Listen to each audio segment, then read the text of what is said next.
নমস্কার, আপনারা দেখছেন শান্তন টিভি। আমি রয়েছি আপনাদের সাথে মীনাক্ষী। চোখ রাখছি এই মুহূর্তে প্রাইম নিউজে। কেন্দ্রীয় ও রাজ্য সরকারের প্রকল্পগুলো বাস্তবায়নের ক্ষেত্রে দক্ষিণ জেলার উচ্ছ্বসিত প্রশংসা করেন রাজ্যপাল। বৃহস্পতিবার এক পর্যালোচনা সভা শেষে রাজ্যপাল ইন্দ্রসেনা রেড্ডিনাল্লো দক্ষিণ জেলার প্রশংসার পাশাপাশি আগামী দিনে এই সফলতা ধরে রাখার জন্য মূল্যবান পরামর্শ দিয়েছেন। বৃহস্পতিবার বিলোনিয়া সফরে আসেন রাজ্যপাল ইন্দ্রসেনা রেড্ডিনাল্লো। শুরুতে রাজ্যপালকে দক্ষিণ জেলা প্রশাসনের পক্ষ থেকে দেওয়া হয় guard of honour. Guard of honour শেষে এক পর্যালোচনা সভায় পৌরোহিত্য করেন রাজ্যপাল। বেলা 11:30 থেকে শুরু হয় এই পর্যালোচনামূলক বৈঠক।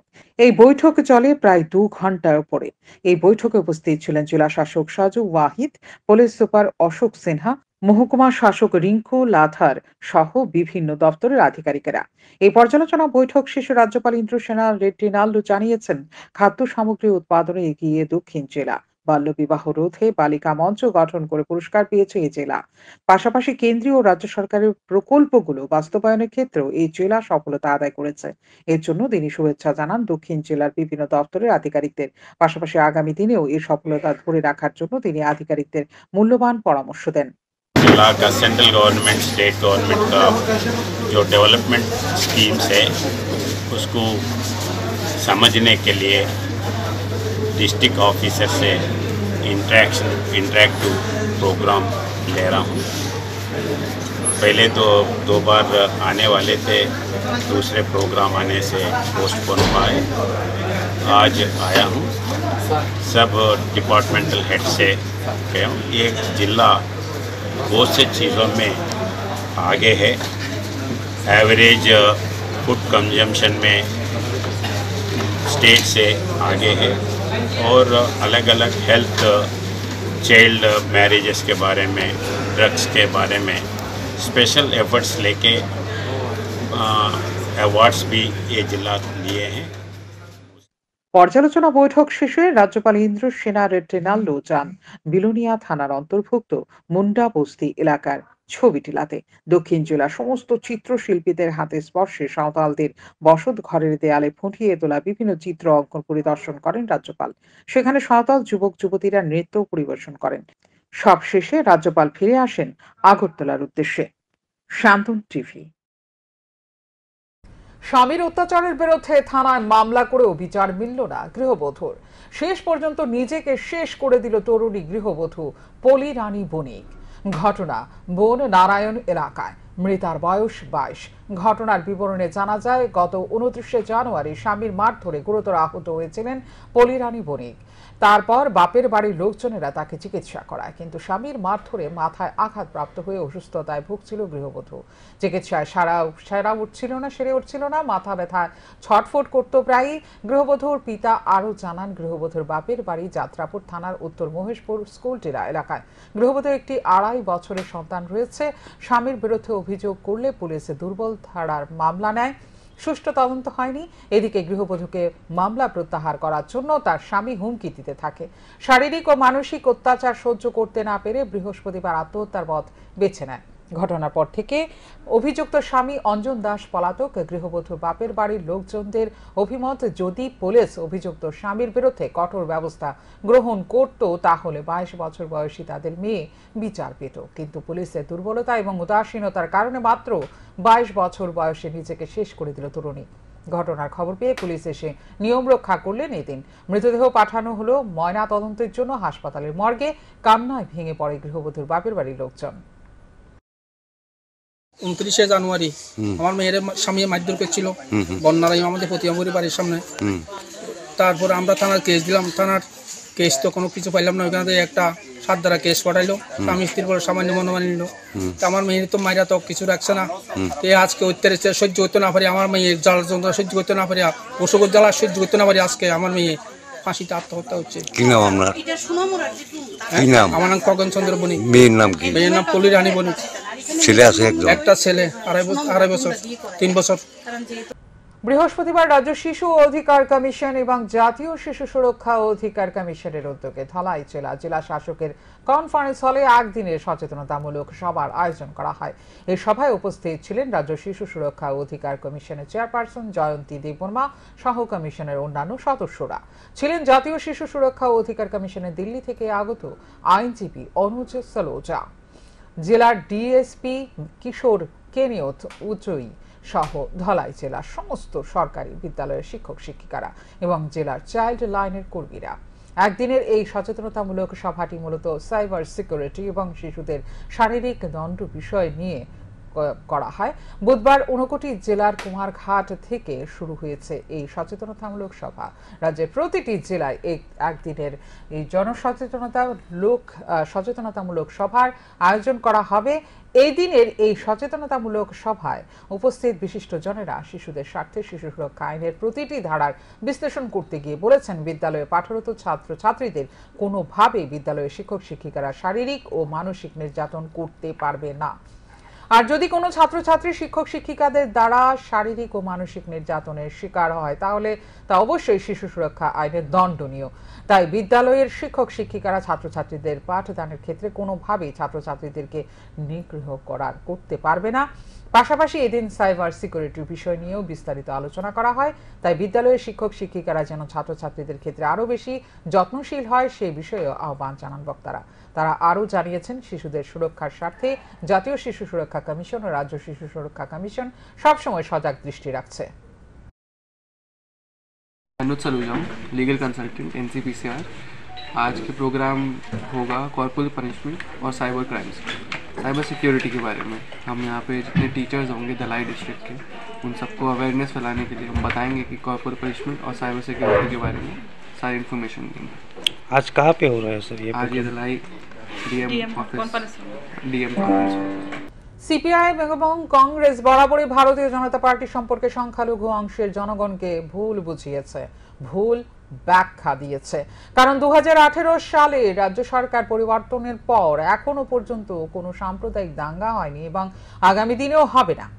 রাজ্যের সংখ্যালঘু অংশের জনগণের উন্নতি একমাত্র মুখ্যমন্ত্রী অধ্যাপক ডাক্তার মানিক সাহার নেতৃত্বেই সম্ভব। বৃহস্পতিবার বিশালগড় মহকুমায় বিজেপির সংখ্যালঘু মোর্চার সাংগঠনিক বৈঠকে এমনই অভিমত ব্যক্ত করলেন সংখ্যালঘু মোর্চার সভাপতি বিল্লাল মিয়া। তিনি বিরোধী রাজনৈতিক দলের নেতাদের ভারতীয় জনতা পার্টির ছাতার তলায় আসার পরামর্শ দেন। এদিন মহকুমার রঘুনাথপুর স্থিত বিজেপির জেলা কার্যালয়ে সংখ্যালঘু মোর্চার এই সাংগঠনিক বৈঠকে মোর্চার রাজ্য সভাপতি বিল্লাল মিয়া ছাড়াও উপস্থিত ছিলেন বিজেপির সিপাহীজলা উত্তর সাংগঠনিক জেলা সভাপতি গৌরাঙ্গ ভৌমিক, সংখ্যালঘু মোর্চার জেলা সভাপতি স্বপন মিয়া, বিশালগড় মণ্ডলের ভারপ্রাপ্ত সভাপতি তপন দাস প্রমুখ।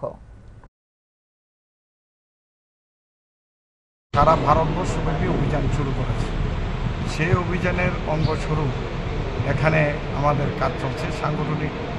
সংগঠনগুলোকে জেলা, মণ্ডল, বুথ, সমস্ত স্তরের মাইনরিটি এরিয়াগুলোতে, মাইনরিটি বুথগুলোতে সে কমিটি করা এবং মাইনরিটির প্রতিটা মানুষকে ভারতীয় জনতা পার্টির সান্নিধ্যে নিয়ে আসা এবং আগামী নির্বাচনে আমরা মাইনরিটি পুরো রাজ্যে যতটা মাইনরিটি বুথ সেন্টার, অধ্যুষিত মাইনরিটি বুথ সেন্টার রয়েছে, সমস্ত বুথ সেন্টারগুলোর মধ্যে ভারতীয় জনতা পার্টিকে আমরা অধিক ভোট প্রদানের জন্য কর্মসূচি ক্রিয়াকলাপ শুরু করেছি। প্রবাস শুরু হবে আগামী 7 তারিখ। সারা রাজ্যে 10টি সাংগঠনিক ডিস্ট্রিক্টে সেখানে প্রবাস হবে। এর পরবর্তী সময়ে মণ্ডল ভিত্তিক প্রবাস হবে। এর পরবর্তী সময় বুথ ভিত্তিক প্রবাস শুরু হবে। 4 সন্তানের জননী পালালো পরপুরুষের হাত ধরে। অসহায় স্বামী ঘটছে পুলিশের দুয়ারে দুয়ারে। ঘটনা তেলিয়ামুড়া থানার অন্তর্গত 22 ঘড়িয়া এলাকায়। 14 বছর আগে ধর্মনগর মহকুমার রামনগরের বাসিন্দা লিপিকা মালাকারের সঙ্গে বিবাহ বন্ধনে আবদ্ধ হয়েছিলেন তেলিয়ামুড়া মহকুমার 22 ঘড়িয়া এলাকার বাসিন্দা শঙ্কর দাস। শঙ্কর দাস পেশায় একজন দিনমজুর। তাদের সংসার ভালোই চলছিল। 3 কন্যা এবং পুত্র সন্তানও রয়েছে তাদের এই সংসারে। স্বামী শঙ্কর দাস অভিযোগ করেছেন, প্রসেনজিৎ দেবনাথ নামের এক যুবকের সঙ্গে তার স্ত্রী লিপিকা মালাকারের সম্পর্ক গড়ে ওঠে। প্রসেনজিৎ দেবনাথের সঙ্গে মোবাইলে যোগাযোগ করার সময় স্ত্রী লিপিকা মালাকারকে হাতে নাতে ধরে ফেলে তার স্বামী শঙ্কর দাস। বিষয়টি সহ্য করতে না পেরে স্বামী শঙ্কর দাস তার স্ত্রী লিপিকা মালাকারের মোবাইল ভেঙে ফেলে। এরপর থেকে প্রায় 7 দিন ধরে স্ত্রী লিপিকা মালাকারের কোনো খোঁজ নেই। স্বামী শঙ্কর দাস যোগাযোগ করেছেন তার শ্বশুরবাড়িতেও, কিন্তু কোথাও খুঁজে পাননি তার স্ত্রী লিপিকা মালাকারকে। তেলিয়ামুড়া থানার দুয়ারে ঘুরতে ঘুরতে হন্যে হয়ে পড়েছেন তিনি। তার অভিযোগ, তিনি দরিদ্র বলেই পুলিশ সাহায্যের জন্য এগিয়ে আসছে না।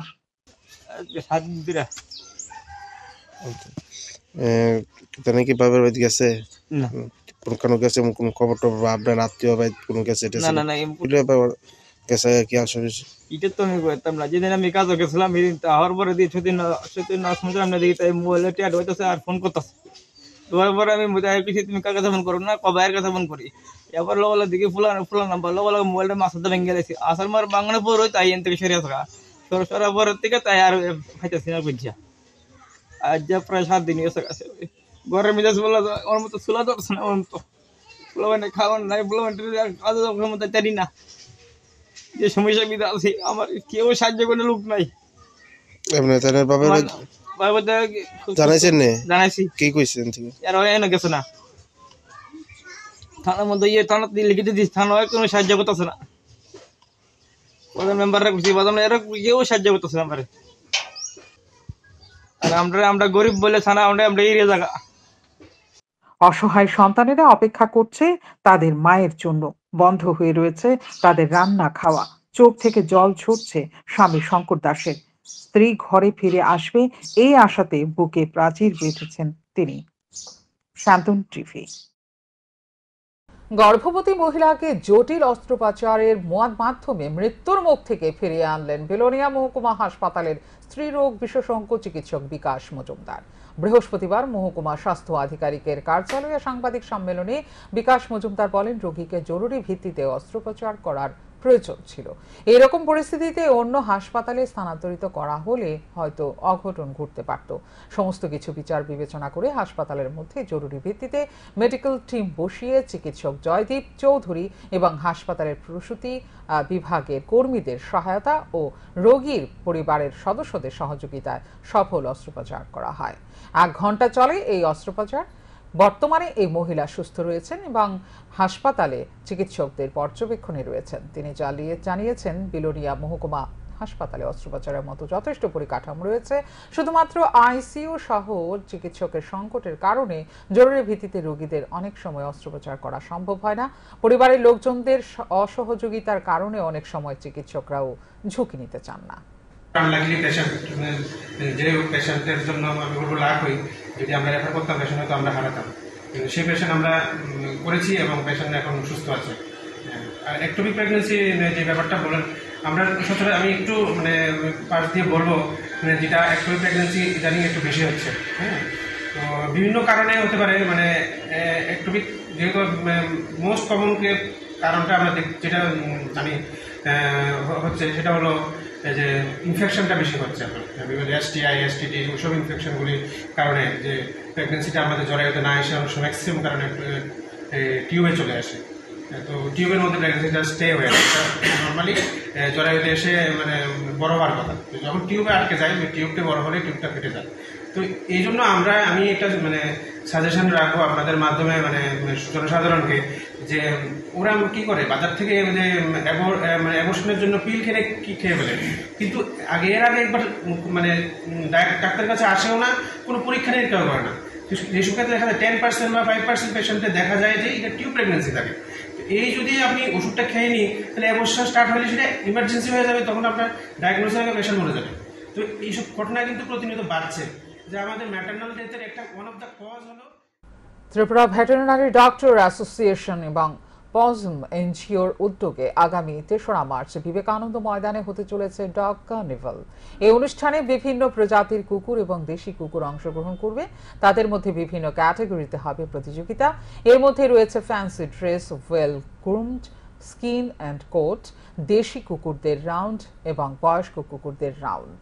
বৃহস্পতিবার আগরতলা প্রেস ক্লাবে এক সাংবাদিক সম্মেলনে এই খবর জানানো হয়। পাশাপাশি এও জানানো হয় এই অনুষ্ঠানে অংশগ্রহণ করবে প্রায় 2 শতাধিক কুকুর। এর মধ্যে বিশেষ আকর্ষণ হিসেবে রয়েছে বর্ডার সিকিউরিটি ফোর্স অর্থাৎ বিএসএফ এবং কেন্দ্রীয় সংশোধনাগারের প্রশিক্ষণপ্রাপ্ত কুকুরের বিশেষ প্রদর্শনী। এই কার্নিভালের আনুষ্ঠানিক সূচনা করবেন রাজ্যের প্রাণী সম্পদ বিকাশ দপ্তরের মন্ত্রী সুধাংশু দাস। এছাড়া উপস্থিত থাকবেন নিগমের মেয়র দীপক মজুমদার। আগামী 3রা মার্চ বিবেকানন্দ ময়দানে বিশাল ডগ কার্নিভাল হতে চলছে। এই ডগ কার্নিভালে দেশের বিদেশের বিভিন্ন প্রজাতির কুকুর অংশগ্রহণ করবে। বিভিন্ন ক্যাটাগরি আছে আমাদের। ক্যাটাগরির মধ্যে আছে আপনার well groomed, well behaved, skin কোটের উপর, তারপর দেশি কুকুরদের, তারপর বয়স্কদের উপর, এরকম বিভিন্ন ক্যাটাগরিতে পুরস্কার বিতরণ করা হবে। এবং বিশেষ আকর্ষণ হিসেবে থাকবে বিএসএফ এবং আমাদের কারাগারের যে প্রশিক্ষণপ্রাপ্ত কুকুরদের নিয়ে একটা বিশেষ আকর্ষণ একটা প্রদর্শিত করা হবে। পূর্ব মেঘ পাবলিকেশনের গ্রন্থ প্রকাশ অনুষ্ঠান হয় বৃহস্পতিবার। এই গ্রন্থ প্রকাশের আবরণ উন্মোচন হয় উচ্চ আদালতের অবসরপ্রাপ্ত বিচারপতি শুভাশিস দলাপাত্রের হাত ধরে। এদিন এই গ্রন্থ প্রকাশ অনুষ্ঠান হয় নজরুল কলাক্ষেত্রে। মোট 20টি বই আত্মপ্রকাশ ঘটে এদিন। আমি একটি কথা বলি যে আমরা যারা খুব বড় হয়েছি, আমরা সোমেনচন্দ্রকে মূলত আবিষ্কার করি 2 ভাবে। যারা আমার বয়সী তারা হয়তো মনে করতে পারবে তখন বাংলাদেশ নামে পশ্চিমবাংলা থেকে দুর্গাদাস সরকার বলে সেই সময় একজন বিখ্যাত কবি, তার সম্পাদনায় প্রকাশিত হত। আমি ব্যক্তিগতভাবে, অন্যরা কি জানি না, সোমেনচন্দ্র সম্পর্কে প্রথম লেখাটি ওই কাগজে পড়ি। তার কিছুদিন পরে 1978 সালে দিলীপ মজুমদারের সম্পাদনায় নবজাতক প্রকাশনের থেকে সোমেনচন্দ্রের 2 ভলিউমের রচনা সংগ্রহ প্রকাশিত হয় এবং যিনি সম্পাদনা করেছিলেন তার একটি লেখা এই সংকলনে আছে। তিনি বলেছিলেন, আপনারা অনেকে হয়তো জানেন যে নবজাতক প্রকাশনের যিনি প্রকাশক ছিলেন মাজহারুল ইসলাম, তার একক কৃতিত্বে নজরুল নিয়ে এবং নজরুলের রচনাবলী নিয়ে এবং বিভিন্ন মার্ক্সবাদী সাহিত্য নিয়ে প্রচুর প্রকাশনা করেছে। দিলীপ মজুমদারকে তিনি একটি শর্ত দিয়েছিলেন। এখনকার মতো এই মুহূর্তের সংবাদ এই পর্যন্ত। অন্যান্য আপডেটস দেখার জন্য অবশ্যই নজর রাখতে হবে সান্দন টিভির পর্দায়। সান্দন টিভি, দায়বদ্ধতায় যার ঐতিহ্য।